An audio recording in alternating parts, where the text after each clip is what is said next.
নমস্কার প্রিয় দর্শক মণ্ডলী, আপনাদের প্রত্যেককে আমি অ্যাস্ট্রোলজার গৌরাঙ্গ আচার্য আবার একটি নতুন ভিডিওতে স্বাগত জানাচ্ছি। আজকে কথা বলবো জ্যোতিষ এবং তন্ত্রের যে বিষয়টি সবথেকে বেশি সার্চ করা হয় সেই বিষয়টি নিয়ে। সেটি হলো বশীকরণ। ইউটিউব, ফেসবুকে যদি আমরা সার্চ করি বশীকরণ বলে, তার মধ্যে সবচেয়ে বেশি সার্চ করা হয় স্ত্রী বশীকরণ বা নারী বশীকরণ। তারপরে সার্চ করা হয় স্বামী বশীকরণ। তো বশীকরণ সম্পর্কে যাবতীয় তথ্য আমি আজকে আপনার সামনে তুলে ধরছি। ভালো করে বিষয়টি জানুন, ভিডিওটি স্কিপ না করে লাস্ট অবধি দেখুন। কারণ আমি যে বিষয়গুলি না জানার জন্য মানুষকে ঠকানো হয়, তথাকথিত কিছু জ্যোতিষতান্ত্রিক মানুষকে ঠকিয়ে কিছু পয়সা নেয়, সেই ভিতরের বিষয়টি আমি আপনাদের সামনে আজকে তুলে ধরবো। আমরা যদি ইউটিউবে লিখে সার্চ করি স্ত্রী বশীকরণ পদ্ধতি বা সাধারণ বশীকরণ পদ্ধতি, নানা জ্যোতিষের নানান তান্ত্রিকের বহু ভিডিও সামনে চলে আসে। সেখানে কেউ বলছে আপনি নিজেই বশীকরণ করতে পারবেন, এই লংটি মুখে রেখে এই মন্ত্রটি এতবার জপ করুন, তারপরে যাকে করতে চাইছেন তাকে খাইয়ে দিন, ইত্যাদি নানা কিছু বিষয়, লং, লেবু, পান, সুপারি ইত্যাদি কিছু। বা কোনো কোনো ক্ষেত্রে কেউ কেউ বলছে যে এই ছবিটির সামনে বসে এই মন্ত্রটি জপ করুন, সে আপনার বশীভূত হবে। অত সোজা জিনিস নয়। আপনি এখান থেকে বসে খাওয়ালে তাও ঠিক আছে, কিন্তু আপনি এখান থেকে বসে একটা কিছু কাজ করছেন, সেটা অনেক দূরে বসে থাকা কোনো ব্যক্তির উপরে প্রভাব ফেলবে, এই বিষয়টি এত সোজা নয়।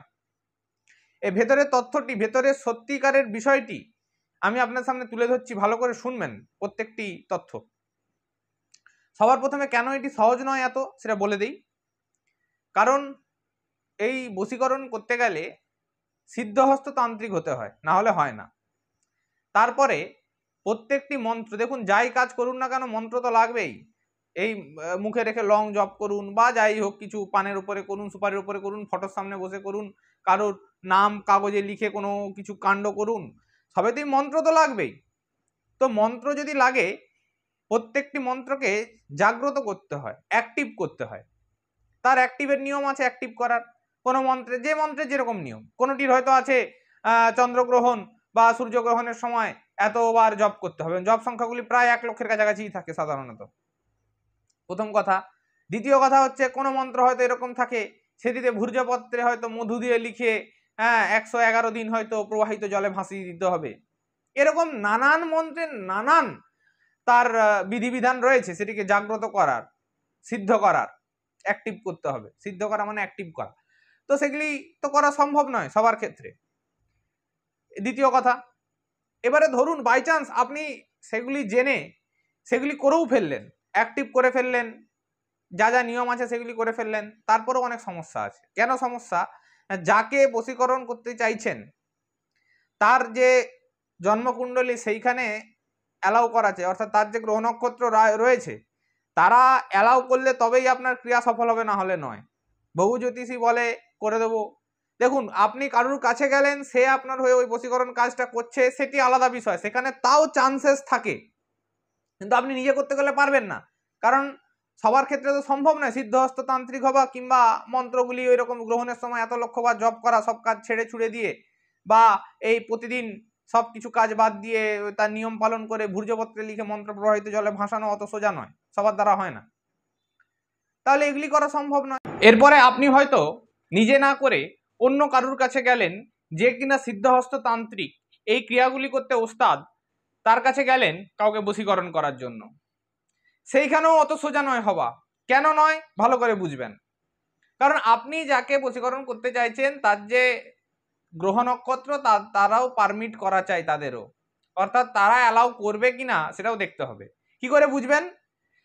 এর আগে আমার একটি ভিডিও আছে রাশি ও ভাবের পার্থক্য, সেই ভিডিওটির লিঙ্ক আমি ডেসক্রিপশন বক্সে দিয়ে দেবো, একটু দেখে নেবেন ভিডিওটা, তাহলে বুঝতে সুবিধা হবে এই বিষয়টি, যে কেন কারুর কাছে গেলেও সে সিদ্ধহস্ত তান্ত্রিক হওয়া সত্ত্বেও কেন কাউকে বশীকরণ এত সহজে করা সম্ভব নয়।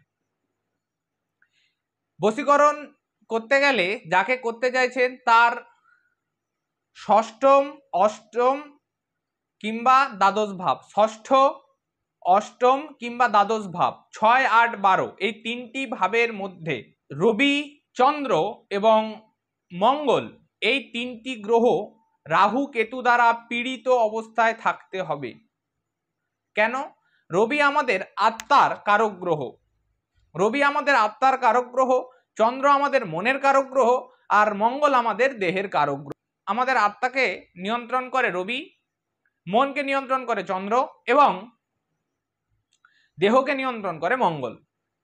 তাহলে এই তিনটি গ্রহের পীড়িত অবস্থায়, রাহু কেতু দ্বারা পীড়িত অবস্থায় ষষ্ঠ, অষ্টম কিংবা দ্বাদশ, 6, 8, 12 এই তিনটি ভাবের কোনোটিতে থাকতে হবে। অর্থাৎ রবি, চন্দ্র এবং মঙ্গল এই তিনটি গ্রহের মধ্যে কোনো একটি গ্রহ যদি কারুর লগ্ন ছকে, যাকে আমরা জ্যোতিষের ভাষায় D1 চার্ট বলি, অর্থাৎ লগ্ন কুণ্ডলিতে, অর্থাৎ জন্মের সময় যে গ্রহগুলি যেখানে ছিল সেইটি লগ্ন কুণ্ডলী, সেই লগ্ন কুণ্ডলিতে 6, 8, 12 এই তিনটি ভাবের মধ্যে কোনো একটি ভাবে যদি রবি, চন্দ্র কিংবা মঙ্গলের মধ্যে কোনো একটি গ্রহ রাহু কিংবা কেতুর সাথে বসে থাকে, এটি গেল প্রথম শর্ত। দ্বিতীয় শর্ত কি? লগ্ন কুণ্ডলী বা D1 চার্টে ষষ্ঠ ভাবের যিনি অধিপতি হবেন বা ষষ্ঠ ভাবে যারা বসে থাকবে তাদের দশা অন্তর্দশা চলা চাই, না হলে হবে না। অর্থাৎ ষষ্ঠ ভাবে যদি কোনো গ্রহ বা একাধিক গ্রহ বসে থাকে তাদের দশা অন্তর্দশা চললেও ঠিক আছে, দশা অর্থাৎ মহাদশা কিংবা অন্তর্দশা চলতে হবে। আর যদি ষষ্ঠ ভাবে কেউ নাই বসে থাকে তাহলে তার যে অধিপতি তার দশা অন্তর্দশা চলতে হবে। এটি গেল দ্বিতীয় শর্ত। 3 নম্বর শর্ত কি? গোচর। গোচর অর্থাৎ গ্রহরা এখন কে কোথায় আছে। তো জন্মকুণ্ডলী অর্থাৎ D1 চার্টে যে ষষ্ঠ ভাব যে রাশিতে বসেছে, ষষ্ঠ ভাব যেই রাশিতে পড়েছে সেই রাশিতে গোচর অর্থাৎ এখন যদি রাহু কিংবা কেতু থাকে বা ষষ্ঠ ভাবের অধিপতির সাথে যদি গোচরে রাহু কিংবা কেতু বসে থাকে তাহলে এলো তৃতীয় শর্ত। এই তিনটি শর্তই ফুলফিল হওয়া চাই, এই তিনটি শর্ত ফুলফিল হতে হবে, তবে গিয়ে তাকে বশীকরণ করা সম্ভব হবে। সেখানেও কিছু বাধা বিপত্তি রয়ে যায়। কেমন না? তার যদি কোনো সেলফ প্রোটেকশন না থাকে। কিরকম সেলফ প্রোটেকশন? বগলামুখী কবচ, বগলা প্রত্যঙ্গিরা কবচ, বিপরীত প্রত্যঙ্গিরা কবচ কিংবা সাধারণ প্রত্যঙ্গিরা কবচ, মহামৃত্যুঞ্জয় কবচ, চক্রচূড়ামণি কবচ ইত্যাদি কবচ তার কাছে থাকা চলবে না। যাকে বশীকরণ করতে চাইছেন তার হয়তো সবকিছু পারমিট করে গেল, আপনি নিজে না করে আপনি সিদ্ধহস্ত তান্ত্রিকের কাছে গেলেন, সে বশীকরণ ক্রিয়াটি আপনার জন্য করতে গেল। যার ওপর বশীকরণ ক্রিয়াটি ফলানো হচ্ছে তার ধরুন এই গ্রহ নক্ষত্র বিষয়ে যে 3টি শর্ত বললাম সেই 3টি শর্তও ফলে গেল, তাহলে তাকে বশীকরণ করা সম্ভব। কিন্তু দেখা যাচ্ছে এই কবচগুলির মধ্যে কোনো একটি কবচ তার কাছে আছে, তাহলেও সবকিছু হওয়া সত্ত্বেও তার উপর বশীকরণ ক্রিয়া কোনো কাজ করবে না। একদম গভীরের সত্য সবার সামনে আমি তুলে ধরছি, করবে না। আপনি চাইলে করে দেখে নিতে পারেন, নিজেও করতে পারেন কিংবা কারোর কাছে গিয়েও করিয়ে দেখতে পারেন। যদি এই গ্রহ নক্ষত্র বিষয়ে এই 3টি শর্ত ফুলফিল না হয়, যে কি কি 3টি শর্ত আবারও বলে দিচ্ছি। যাকে বশীকরণ করতে চাইছেন তার লগ্ন কুণ্ডলিতে অর্থাৎ D1 চার্টে ষষ্ঠ, অষ্টম, দ্বাদশ, 6, 8, 12 এই 3টি ভাবের কোনো একটি ভাবে রবি, চন্দ্র বা মঙ্গল এই 3টি গ্রহের কোনো একটি গ্রহ যদি রাহু কিংবা কেতুর সাথে যুক্ত হয়ে বসে না থাকে একসাথে তাহলে হবে না। বা এইটি হলো, কিন্তু ধরুন ষষ্ঠ ভাবে 6 নম্বর ভাবটিতে যারা বসে রয়েছে গ্রহরা, বা যদি কেউ বসে না থাকে তাহলে ষষ্ঠ ভাবের যে অধিপতি তার দশা অন্তর্দশা চলছে না, তাহলেও বশীকরণ হবে না। এবং শুধু তাই নয়, এই দুটির পরেও দেখতে হয় গোচর। গোচরে যদি ষষ্ঠ ভাবের সাথে সরাসরি রাহু কেতু যুক্ত না থাকে তাহলেও হবে না। অর্থাৎ ষষ্ঠ ভাব জন্মকুণ্ডলিতে D1 চার্টে যে রাশিতে পড়েছে সেই রাশিতে বা সেই রাশির অধিপতির সাথে এখন রাহু কিংবা কেতুকে বসে থাকতে হবে গোচরে, তবেই একমাত্র বশীকরণ করা সম্ভব হবে। যদি না তার কাছে ওই কবচগুলি থাকে, যদি থেকেছে তাহলে সবকিছু হয়ে গেলেও কোনো ফল নেই, কারণ তার উপর বশীকরণ ক্রিয়া কাজই করবে না। বিশেষ করে আরেকটি কবচ, বিপরীত প্রত্যাঙ্গিরা কবচ, অতি ভয়ঙ্কর কবচ, জাস্ট আয়নার মতো আচরণ করেন। বিপরীত প্রত্যাঙ্গিরা কবচ দর্পণের ন্যায় আচরণ করে, কারণ কারুর কাছে যদি বিপরীত প্রত্যাঙ্গিরা কবচ থাকে, তার উপর যদি আমি কোনো ক্রিয়া চালাই তাহলে তার উপর সেই ক্রিয়াটি কোনো কাজই করবে না, উল্টে আয়নায় আলো ফেললে যেমন উল্টো দিকে আলো ফিরে আসে, সেই রকম ওই ক্রিয়াটিও উল্টে আমার উপরে ফিরে আসবে। আমি ধরুন কাউকে স্তম্ভন করতে চাইছি, তার কাছে ধরুন বিপরীত প্রত্যাঙ্গিরা কবচ আছে, সে তো স্তম্ভিত হবেই না, তার উপর স্তম্ভন ক্রিয়া কোনো কাজই করবে না, উল্টে ওই স্তম্ভন ক্রিয়াটি আমার উপর ফলে যাবে, আমি স্তম্ভিত হয়ে বসে থাকবো, করতে গেলাম লোককে, হয়ে গেলাম নিজে। বিপরীত প্রত্যাঙ্গিরা কবচ অতি ভয়ঙ্কর কবচ। তাই এই সমস্ত কাজগুলি যদি করতে হয় ভাবনা চিন্তা করে করবেন। সিদ্ধহস্ত তান্ত্রিক হওয়া চাই যিনি করবেন। দ্বিতীয় কথা, তার গ্রহ নক্ষত্রের বিষয়ে যে 3টি শর্ত বললাম, ওই 3টি শর্ত ফুলফিল হওয়া চাই, এবং তার কাছে ওই কবচগুলি, এই কবচগুলির কোনো কবচ থাকা চলবে না, তবে গিয়ে তার উপর বশীকরণ ক্রিয়া কাজ করবে। আদারওয়াইজ কোনোভাবেই কোনো বশীকরণ ক্রিয়া কাজ করবে না, যতই চেষ্টা করুন, যতই সিদ্ধহস্ত তান্ত্রিক হোক না কেন, ক্রিয়াটা কাজ করবে না, এত সোজা নয়। তাই অযথা কারুর কাছে গিয়ে টাকা পয়সা খরচ করবেন না, আগে জানুন বুঝুন বিষয়গুলো। এই জিনিসগুলি নিয়ে ব্যবসা হয়, লোক ঠকে যায়, আমি তুলে ধরছি ওপেনলি একদম সোশ্যাল মিডিয়ায় সবার সামনে।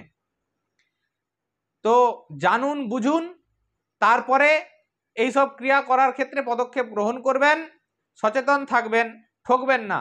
জ্যোতিষ একটি স্ট্যাটিস্টিক্যাল সায়েন্সের উপরে কাজ করে, তাই ভেবেচিন্তে সিদ্ধান্ত নিন। প্রতিকার অবশ্যই আছে, সমস্যার সমাধানও আছে, কিন্তু এই বশীকরণ, মারণ, উচ্চাটন, বিদ্বেষণ, বিচ্ছেদন, স্তম্ভন, এই যে শর্ট ক্রিয়া, এগুলি খুবই নিকৃষ্ট মানের ক্রিয়া। এগুলি করার আগে অবশ্যই দুবার ভাববেন এবং ঠিকঠাকভাবে এগোবেন, না হলে কিন্তু বিপদ রাখার জায়গাটা থাকবে না। যে ক্রিয়াটি চালনা করবে তারও কিন্তু চরম থেকে চরমতর বিপদ হতে পারে। তাই এরকম নিত্য নতুন ভিডিও আরও পেতে, নতুন ইনফরমেটিভ ভিডিও পেতে আমার চ্যানেলটি সাবস্ক্রাইব করে রাখুন, আর সচেতনামূলক ভিডিও হিসাবে আপনার যাদের যাদের প্রয়োজন পরিচিত তাদের কাছে শেয়ার করুন, এবং আমার ভিডিওটি ভালো লেগে থাকলে একটি লাইক করে দেবেন। আজকে এ পর্যন্তই, দেখা হবে নতুন আরেকটি ভিডিওতে নতুন কোনো তথ্য নিয়ে। নমস্কার।